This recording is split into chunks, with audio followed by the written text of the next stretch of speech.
আমার মূর্তিগুলোকে যদি খোদা বলে না মানো, তাইলে তোমাদেরকে এই গ্রাম থেকে বেরিয়ে করে এমন তোমাদেরকে শাস্তি দেওয়া হবে, তোমরা 3 মাস ধরে খাওয়া দাওয়া কেউ কিছু করতে পাবে না। তোমাদের জন্য পানি বন্ধ, তোমাদের জন্য খাবার বন্ধ। কিন্তু সে জামাতে বাদশা নমরুদ বাবা এমন একটা বড় লোক ছিল না বাবা, এমন তার রাজা ছিল যে ওটা যেটাই বলতো বাবাজি সেটাই মানুষ একই বাক্যে মেনে নিত। বাদশা নমরুদ যেটা বলতো সব মানুষজন মেনে নিত।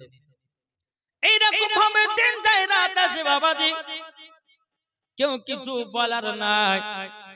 একদিন বাদশা নমরুদ কি করলো, বিছানে ঘুমিয়ে আছে, স্বপ্ন দেখলো আসমানের একটা নক্ষত্র তারাও বাবাজি এই বাদশা নমরুদের বাড়িতে যেন পড়লো।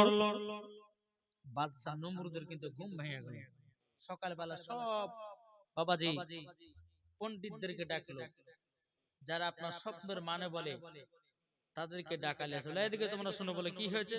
বলে আমি একটা স্বপ্ন দেখেছি, স্বপ্নের মানেটা যে প্রহিত বলতে পারবে তার জন্য বিশাল বড় একটা ইনাম পুরস্কার দেওয়া হবে। বেরাদুল ইসলাম মজা সামানিকরা এইরকম ভাবে আপনার ব্রাহ্মণ ঠাকুরদেরকে আপনার বলা হলো আমি একটা স্বপ্ন দেখেছি। একজন পণ্ডিত বলল, বলো ভাই তুমি কি স্বপ্ন দেখেছো? বাদশা বলো না। বলে আসমানের একটা তারো আমার বাড়িতে পড়লো, বাড়িতে পড়ার পরে জানো সেই ঘরটাকে আপনার আলোময় করে দিল, আর আমার সমস্ত জিনিস যেন ধ্বংস হয়ে গেল। এখন বাবাজি এক নয় দু নয় 150টা পণ্ডিত যে বসে আছে আপনার, যারা আপনার তার মেনদানি করে, যারা স্বপ্নের মানে বলি, তারা সবাই বাবাজি বাদশা নমরুদের কাছে বসে আছে। বাদশা নমরুদের কাছে যখন বসে থাকাও বেরাদুল ইসলাম মাদান সামানিকরা এ সোনা মানিকেরাও বাবাজি এরকম ভাবে একটার পর একটা পণ্ডিত বলছে আল্লাহ গো, যদি আমরা সত্যি কথা যদি বাদশা নমরুদকে বলি হয়তো আমাদের গলা কেটে দিতে পারে। বাবা কেউ বলতে চাই না, কিন্তু একজন ব্রাহ্মণ ঠাকুর বাবাজি শেষে বলছে বাদশা নমরুদ আমি তোমাকে সত্য ঘটনা বলবো, স্বপ্নের মানেটা বলবো। বলে কি হয়েছে বলো, স্বপ্নের মানেটা বলো। তখন বলতে লাগলো, বলে শোনো এই দুনিয়ার জমিনে এমন একজন ব্যক্তি আসতেছে তোমার সমস্ত জিনিস ধ্বংস করে দেবে। জোর বলে দুনিয়াতে আসবে তোমার সমস্ত ধন দৌলতকে যেন সব ভেঙে চুরে চুরমার করে দিবে এবং তোমার টাকা পয়সা ধন দৌলত সব ধ্বংস হয়ে যাবে। বলে তার নাম কি? বলে তার নাম হলো ইব্রাহিম খলিলুল্লাহ। জোরে বলুন না সুবহানাল্লাহ। এই বাদশা নমরুদ চিন্তিত হয়ে গেল যে আল্লাহ, চিন্তিত যে আমাকে যারা আল্লাহ বলে মানে, যারা আমাকে খোদা বলে মানে, আর যদি এইরকম কেস ঘটে তো আমাকে কেউ তো খোদা বলে মানবে না।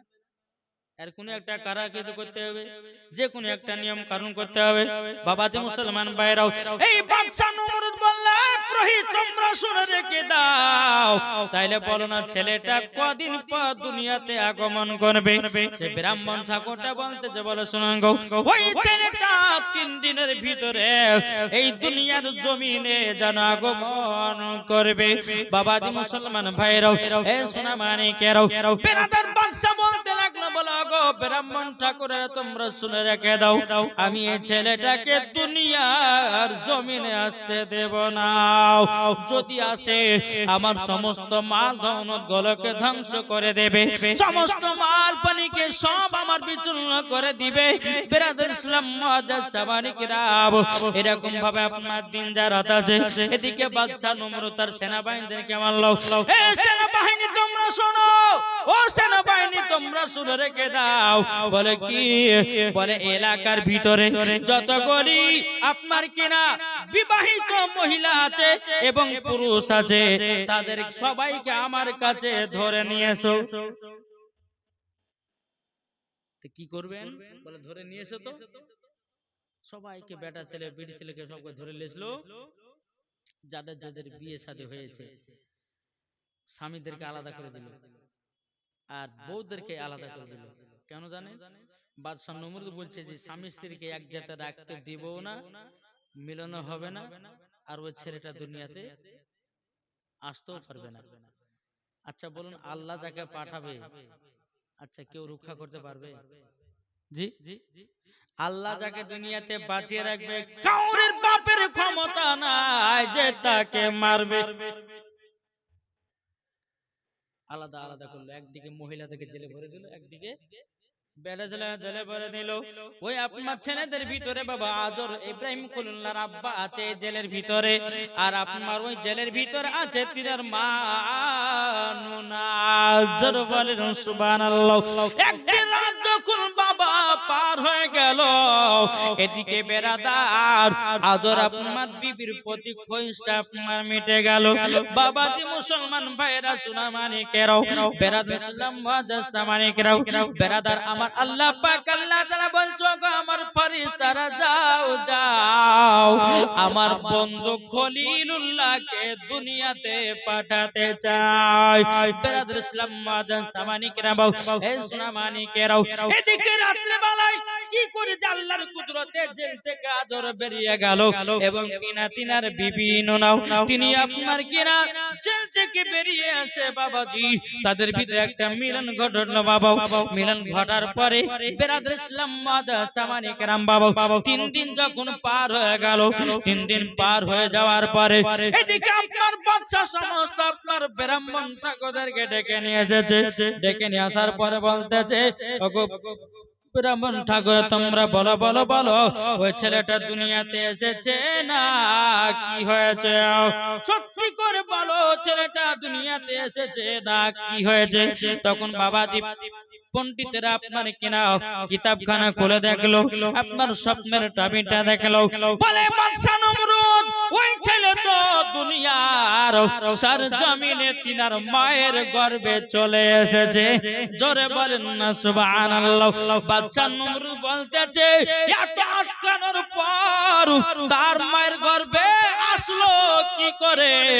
এখন বাদশা নমরুদ বলতে লাগলো, হে আমার সেনাবাহিনী তোমরা শোনো শোনো শোনো, তোমরা এক কাজ করো, তোমরা এক কাজ করো, ওই ছেলেগুলোকে বের করো, আর যে মহিলাদের পেটে বাচ্চা আছে ওই মহিলাদের পেটে বস্ত্র ভরে মেয়েটাকে দুনিয়া থেকে বিদায় করে দাও, তার পেটের বাচ্চা আছে বাচ্চাটাকে দুনিয়া থেকে সরিয়ে দাও। কিন্তু আল্লাহর কি কুদরত!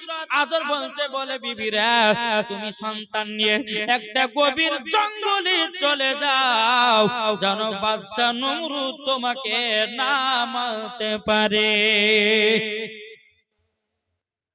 এদিকে বাবাজি এই নুনা গভীর রাত্রিতে জেলখানা থেকে বেরিয়ে বাবা গভীর রাত্রিতে বাবাজি জঙ্গলের দিকে আপনার রওনা দিল। জোরে বলেন সুবহানাল্লাহ। সকাল হলো, বাদশা নমরুদ সমস্ত মহিলাদের যাদের যাদের পেটে বাচ্চা ছিল বাবা সবকে মেরে ফেলে দিল। বাবাজি মুসলমান ভাইয়েরও, এদিকে বাদশা খুব আনন্দ, আর দুনিয়াতে ছেলেটা আসতে পারবে না পারবে না।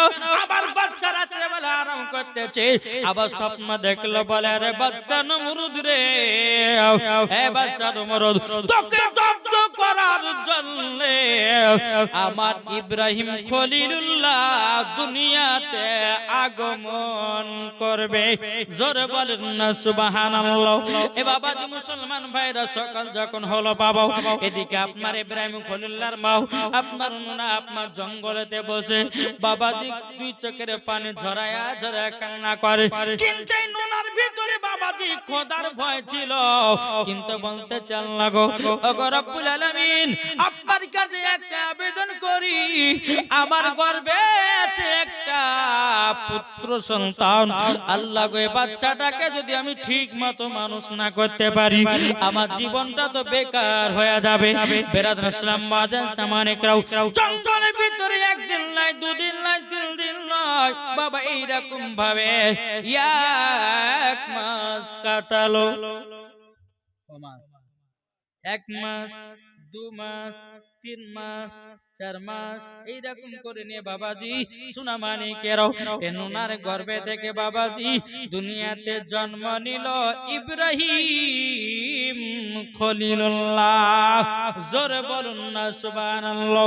এ বাবা যে মুসলমান ভাইরাও, সোনা মানিকেরাও, ইব্রাহিম খলিলুল্লাহর মা ওই গর্তের ভিতরে ইব্রাহিম খলিলুল্লাহকে আপনার জন্মদিনে বাবা জন্ম দেওয়ার পরে বেরাদ ইসলাম মাদ্রাসা মানিকেরাও, এখন বাবা নুনাজ আপনার গর্ত থেকে আপনার বেরিয়ে আসবে, কিন্তু বেরাদার এ সোনা মানিকেরা, ইব্রাহিম খলিলুল্লাহ তিনি এমন একজন আল্লাহর বাবা যে বন্ধু ছিলেন, আল্লাহ নবী ছিলেন। গর্তের ভিতরে বসে বাবাজি কোন সময়তে আল্লাহর ফেরেশতারা ইব্রাহিম খলিলুল্লাহকে বাবাজি দুধ পান করিয়ে দিতেন, আবার কোন সময়তে তিনার মা জননী আপনার দুধের আপনার কিনা বুকের স্তনে দুধ পান করিয়ে জানো কোন আপনার কাদের তালা সে যেত। কিন্তু বেরাদ ইসলাম মাদ্রাসা মানিকেরাও, আর ইব্রাহিম খলিলুল্লাহর আব্বা তিনি কি করতেন বাবাজি, তিনি আপনার মূর্তি বিক্রি করে বেড়াতো। কি করতো? মূর্তি বিক্রি। বেরাদ ইসলাম মাদ্রাসা মানিকেরাও, এই রকম ভাবে দিন রাত যায়, আস্তে আস্তে আস্তে আস্তে বাবাজি এই রকম ভাবে ইব্রাহিম খলিলুল্লাহ গর্তের ভিতরে এক নয় দুই নয় কমসে কম বাবাজি 8 মাস লালিত পালিত হলো গর্তের ভিতরে। জোরে বলেন সুবহানাল্লাহ। কয় মাস বললাম? 8 মাস। কিন্তু মা জানেন, যখন তিনার মা গর্ত থেকে বেরিয়ে কোনো কাজের দিকে যেতেন, ইব্রাহিম খলিলুল্লাহ গর্তের ভিতরে একা থাকতেন, তো ইব্রাহিম খলিলুল্লাহ শাহাদাত আঙ্গুলে একটা আল্লাহ পাক আল্লাহ তাআলা কুদরতি মধু দিয়েছিলেন। কি দিয়েছিলেন? সব সময়তে আঙ্গুলটা চুষত। ইব্রাহিম খলিলুল্লাহ সব সময় আঙ্গুলটা মুখে ভরে চুষত। এখন দেখবেন যে সমস্ত মায়েদের বাচ্চাগুলো হয়, ওই বাচ্চারা কিছু কিছু বাচ্চা দেখেন আঙ্গুল চুষে, দেখেন না জি? তো এই বাচ্চারা আঙ্গুল চুষে ইব্রাহিম খলিলুল্লাহর দিকে নিসবত। যারা বলেন সুবহানাল্লাহ জি। তো এই বাচ্চারা যে আঙ্গুল চুষে ইব্রাহিম খলিলুল্লাহ, এই বাচ্চারা সুন্নাত আদায় করে। যারা বলেন সেটা আল্লাহর তরফ থেকে হয়। অনেকে মা বোন বলে যে এই বাচ্চাকে হাত চুষাতে হয় না, কিন্তু না মা, বাচ্চারা যখন হাত চুষবে মানা করবে না, টানবেন না। কেন বলছি টানবেন না? এটা ইব্রাহিম খলিলুল্লাহর একটা নিসবত বা সুন্নাত। জোরে বলেন সুবহানাল্লাহ। বেরাদ ইসলাম মাদ্রাসা মানিকেরাও, এই সোনা মানিকেরাও, ইব্রাহিম খলিলুল্লাহ গর্তের ভিতরে বাবা আপনার পালন হলো বাবা 8 মাস। কয় মাস? 8 মাস। এখন আজর বলতেছে, বলো গো বিবি আমাদের বাচ্চাটা কেমন আছে বলো না। তখন বলছে স্বামী গো এখন এই জায়গাতে আলোচনা করেন না, যদি বাচ্চা নমর যদি খবর পায় আমার বেটাকে দুনিয়া থেকে চির বিদায় করে দেবে। বলে না নাও, খবর দেওয়া যাবে না। বেরাদুল ইসলাম মাদ্রাসা মানিকেরাও, এই কথা যখন আপনার বলা, আজর বলছে বিবি রে আমি তো মূর্তি বিক্রি করে আমার সংসার চালাই, তবে শোনো বেটাটাকে এমন ভাবে মানুষ করো যেন আমাদের মূর্তির প্রতি যেন তা লোভিত থাকে, আমাদের সঙ্গে যেন মূর্তি বিক্রি করে, তাইলে পরে বাদশা নমর ধরতেও পারবে না, বুঝতেও পারবে না। এই রকম ভাবে দিন যে রাত আছে ইব্রাহিম খলিলুল্লাহ ওই গর্তের ভিতরে বাবাজি 6 বছর পার করলেন। কত বছর? 6 বছর। এবার 6 বছর পর গর্ত থেকে বেরোচ্ছেন, তিনার মাকে বলছে মা আমাদের রবকে, জোরে বলেন না জি। ইব্রাহিম খলিলুল্লাহ বলছে মা আমাদের খোদাকে। তিনার মা বলতেছে বেটা এই তো তোমার মূর্তি। না মা এই মূর্তি আমাদের রব হতে পারে না। আবার কিছুক্ষণ পরে বলছে মা আমাদের রবকে, বলে তারা, এটা মানতে পারলাম না। ও মা আমাদের রবকে, তখন বলতেছে বেটা ওই যে আসমানে চাঁদ দেখতেছো ওইটাই তোমার রব। ও মা তাহলে আমাদের যদি চাঁদ যদি রব হয় তাহলে চাঁদ কে ডোবাচ্ছে? এটা একটা কথা জি। আবার সকাল হলো, বলে মা আমাদের রবকে, বলে বেটা এই যে সূর্য, বলে মা সূর্য যদি আমাদের রব হয় তাহলে নিজের ইচ্ছে ডুবছে আবার কে আবার জাগ্রত করাচ্ছে? বলে ও গো মা এই যে একটা রাত হচ্ছে দিন হচ্ছে এটা কে করতেছে? আর মা বলছে যে হায় রে হায় কোন পাল্লাতে পড়লে, আমার ছোট বেটা এরকম আমার সামনে এরকম প্রশ্ন করে আমাদের জীবনে ভাবতে পারেনি। হ্যাঁ, তো ইব্রাহিম খলিলুল্লাহর মা বলতেছে, বলে বেটা তোমার মনে কি হয় যে তোমার রব কে হতে পারে? ইব্রাহিম খলিলুল্লাহ বলছে, মা, ও মা জন শুনে নাও মা, এই যে তুমি বলতে চাঁদ আমাদের রব, তারা আমাদের রব, সূর্য আমাদের রব, ও মা জননী ওইটা সব রবের সৃষ্টি। জোরে বলেন ও মা জননী, তবে আমি তো আল্লাহকে দেখি নাই, আমি তো আল্লাহকে কোনোদিন দেখি নাই। তবে মা গো, এই দুনিয়াতে একজন আল্লাহ বলে জিনিস আছে। ও গো মা জননী গো মা, আমাদের মূর্তি কখনো রব হতে পারে না, মূর্তি আমাদের খোদা হতে পারে না। যিনি আমাকে তোমাকে তৈয়ার করেছে তিনি হলেন আমাদের রব। জোরে বলেন না সুবহানাল্লাহ। বাবা মুসলমান ভাইরাও, এই সোনা মানিকেরাও, আদরের কানে যখন বাবা যে কথা বললো, বলে ওগো আমার স্বামী গো, এই দেখেন আমার বেটা এরকম এরকম কথা বলতেছে। আমি তাকে বললাম, বেটা তোমাকে মূর্তি বিক্রি করতে যেতে হবে, কিন্তু আমার বেটা আগে জিজ্ঞাসা করলো, মা আমাদের রব কে? আমি তখন বললাম আমাদের মূর্তি। বলে না না না, এটা আমাদের রব হতে পারে না। বাবা মুসলমান ভাইয়েরা, সোনা মানিকেরাও, আদর বলছে, বলে বিবি গো, এইরকম খবর জানে বাদশা নমরুদের কানে না পৌঁছায়, যদি পৌঁছে যাও আমাদের বেটাকে দুনিয়াতে রাখবে না। বাবা মুসলমান ভাইয়েরাও, এ সোনা মানিকেরাও, একদিন বাবাজি তিনার আব্বার সাথে বেরাদার ইব্রাহিম খলিলুল্লাহ আপনার মূর্তি বিক্রি করতে গেছে। আব্বার সাথে বাজারে মূর্তি বিক্রি করতে গেছে। তো আদর বলছে, আব্বা বলছে যে বেটা তুমি মূর্তি গেলে বিক্রি করো, আমি একটু যাবার আসবো। বসেছে, বসার পর বলতেছে, কে লিবা মূর্তি লাও? ইব্রাহিম খলিলুল্লাহ বলছে, কিভাবে বিক্রি করছে শুধু দেখেন, কে লিবা মূর্তি নাও, জলদি করে নাও, এই মূর্তি তোমাদের নেওয়াই হবে, কোনো কাজের হবে না। এইরকম মূর্তি বিক্রি করছে। জি জি, একবার দুইবার বলতে বলতে আব্বা হয়ে যায়, বেটা এরকম ভাবে মূর্তি বললে কি হলিবে? বলে আব্বা আমি তো সত্য কথা বলেছি, মূর্তি তো নিজের মানুষের হাতের বানানো, আবার ক্ষমতা কত, একে তো বেকার লেওয়াই হবে, ঘরের ভিতরে রাখাই হবে। বলে বেটা চুপ চুপ চুপ, এই কথা যদি বাদশা নমরুদের কাছে পৌঁছায় তাহলে কিন্তু তোমার কিন্তু খবর আছে। বেটা চুপে যাও। আব্বা তুমি ভাবছো যে বাদশা নমরুদকে তুমি দেখে ভয় করে আছো, আমি ভয় করতে থাকি না। যখন একটা দুটো কথা বলতে বাবা যে গোটা এক কথা ছড়িয়ে গেল, যারা আশেপাশে যারা মূর্তি বিক্রি করছিল তারা গিয়ে এই খবরটা বাজে বাদশা নমরুদের কাছে পৌঁছে দিল।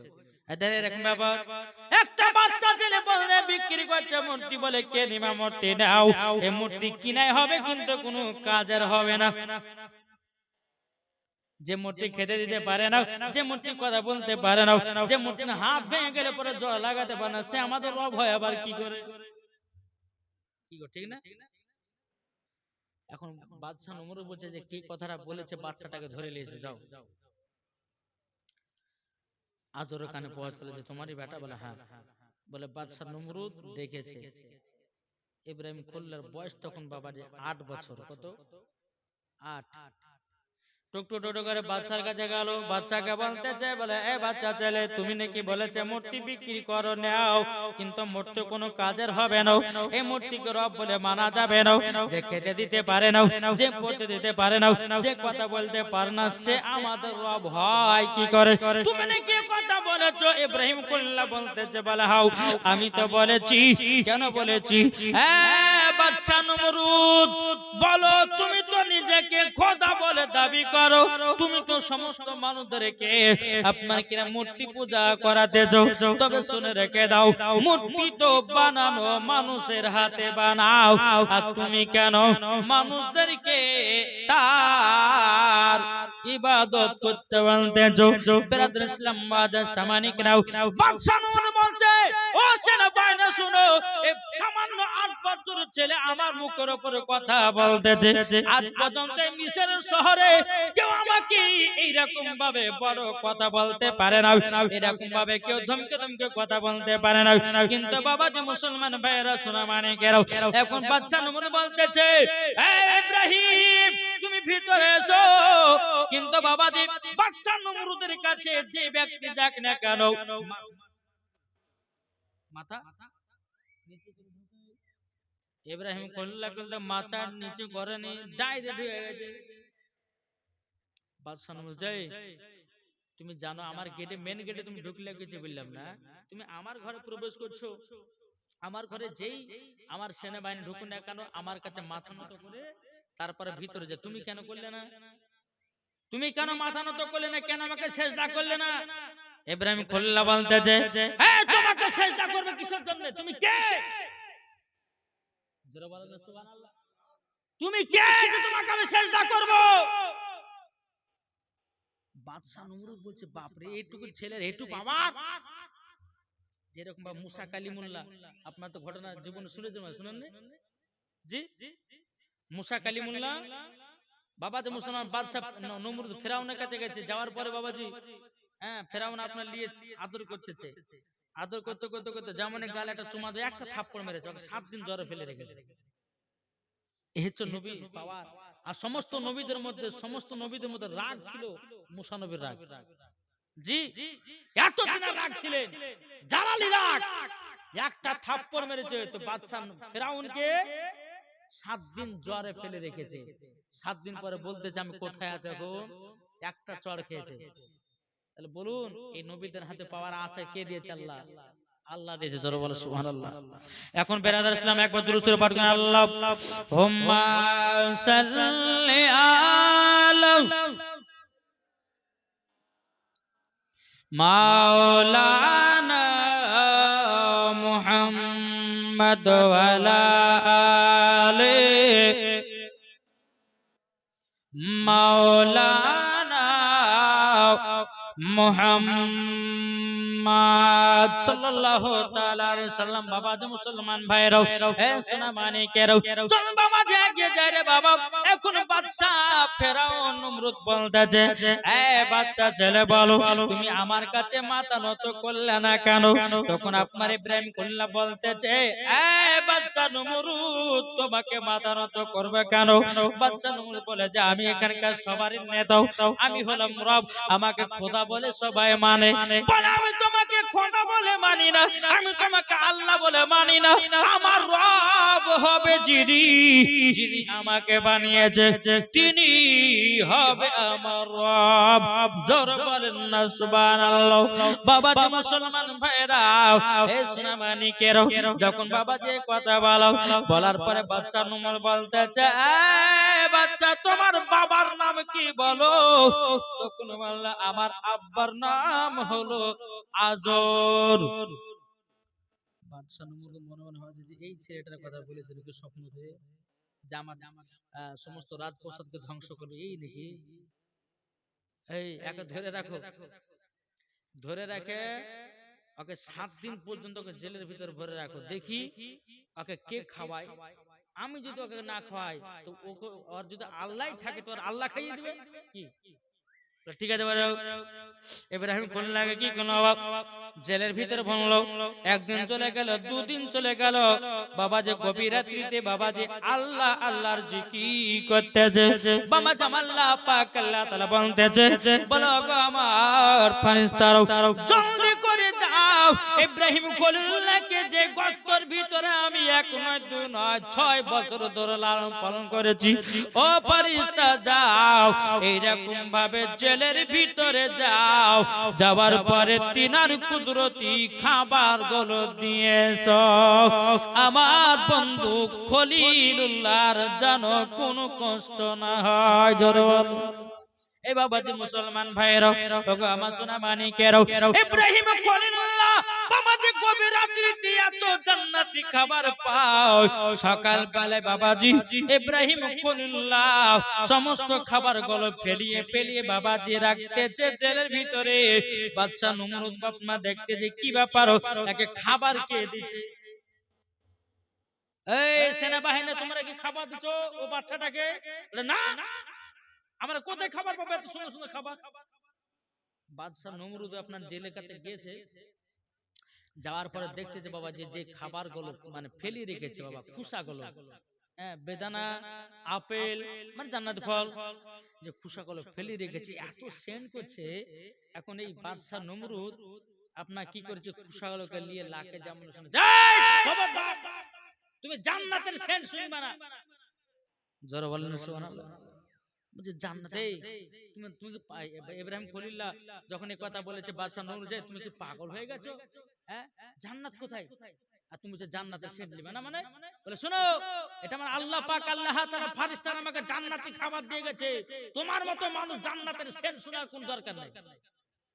যে নিজেকে আল্লাহ বলে দাবি করে, তুমি নিজেকে আল্লাহ বলে দাবি করছো, মানুষজনকে মূর্তি পূজা করাচ্ছ, তোমার মতো মানুষ জান্নাত তো দূরের কথা, জান্নাতের গেট পর্যন্ত তোমার নসিবে জুটবে না। 7 দিন পার হলো, খাবার দিল না, পানি দিল না, কিচ্ছু দিল না, তবু ইব্রাহিম খলিল্লাহ ওই জেলের ভিতরে 7 দিন পার হয়ে করে একবার নুরানি চেহারা নিয়ে বাড়ি আসতেছে। বলে সুবহানাল্লাহ। এখন বাদশা নমরুদ বলতেছে এই ব্যাপার কি, এই ছেলেটা 7 দিন থাকলে পর তো শরীর টুড্ডামেটে হয়ে যাবে, চোখ মুখ ঢুকে যাবে, কিন্তু তাজা হয়ে বেড়াচ্ছে কেন? তখন সমস্ত সেনাবাহিনী বলছে বলো গো বাদশা নমরুদ, তিনি হচ্ছে আলাদা, তিনার পার হচ্ছে আলাদা।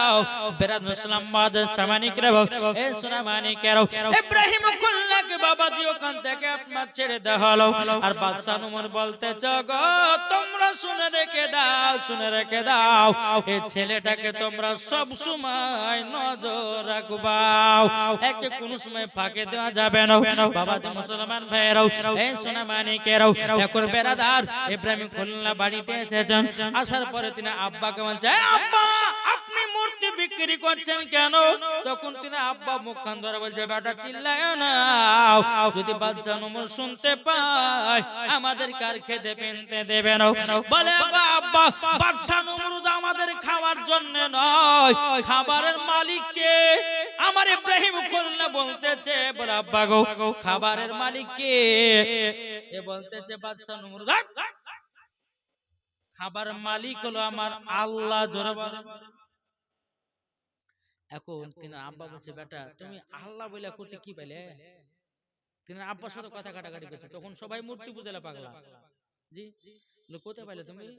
বলে আব্বা আমার সঙ্গে জঙ্গলে চলে। ইব্রাহিম খলিল্লাহকে দিয়ে বাবাজি তিনি আব্বাকে নিয়ে একটা জঙ্গলে গেল, আল্লাহর কাছে দুখানা হাত তুলেছে, বলে আল্লাহ গো আল্লাহ আপনি সত্যি করে যদি আল্লাহ হন আমাকে একটু সাড়া দেন, আল্লাহ তুমি সাড়া দাও, আমার আব্বাকে জানাতে চাই মূর্তি আমাদের কখনো রব হতে পারে না। আর তিনি আব্বা বলতেছে বলে বেটা যদি তোমার আল্লাহ সাড়া দেয় তাহলে জানবো যে তুমি ঠিক কথাই বলেছো। একটু বাবা অনেকক্ষণ ধরে কান্নাকাটি করলো, বাবা সারা দেয় না, সারা দেয় না। আল্লাহ পাক আল্লাহ তাআলা বলছে জিবরাইল জলদি করে যাও, যাওয়ার পরে আমার বন্ধু ইব্রাহিম খলিল্লাহকে তুমি গায়বী আওয়াজে জানিয়ে দাও ইব্রাহিম তোমার কথাই ঠিক, আমি এক আল্লাহ, আমি তোমাকে আমাকে সারা পৃথিবীটাকে বানিয়েছি। জোরে বলেন সুবহানাল্লাহ। এ বাবাজি মুসলমান ভাইরাও ওগো আমার সোনা মানিকেরাও ইব্রাহিম খলিল্লাহ বলতেছে বলো গো আল্লাহ ইনি কে? আমার আল্লাহ বলতেছে বলো গো ইব্রাহিম খলিল্লাহ ইনি তো আমার ফেরেশতা হযরতে জিবরিল আমিন, তোমার কাছে পয়গাম পাঠাবে, তোমার কাছে সমস্ত জিনিসের খবর পাঠাবে। বেরাদুল ইসলাম মুআদ্দাস মানিকেরাও ইব্রাহিম খলিল্লাহ বলছে বলে আব্বা আপনার বিশ্বাস হলো এই আমাদের নমরুদ কখনো আল্লাহ হতে পারে না আর মূর্তিকে কখনো পূজা করবে না, কিন্তু বলছে বেটা এখন বাদশা নমরুদের ভয় তো আমাদেরকে কিছুদিন গা ঢাকা হয়ে চলে যাবে। এখন যদি আমরা ডাইরেক্ট গিয়ে যদি বলি, আমরা ডাইরেক্ট গিয়ে যদি বলি যে তোমাদের মূর্তি পূজা গুলোকে মানব না, তাইলে পরে আমাদের প্রতি হয়তো রাগান্বিত হতে পারে, আমাদের প্রতি আমাদের রাগ হতে পারে। বাবা যে এরকম ভাবে আপনার দিন যায়, রাত আসে, ইব্রাহিম খলিলুল্লাহ তিনার মাকে গিয়ে বলছে, বলে মা, ওগো মা জননী, আমাদের রব হলো তিনি হলেন একমাত্র আল্লাহ। ও মা জননী, যিনি আসমান জমিন পাহাড় পর্বত আপনার কিনা চাঁদ সূর্য গ্রহ তারাকে সবকে বানিয়েছে, তিনি হলেন আমাদের আল্লাহ। জোরে বলেন।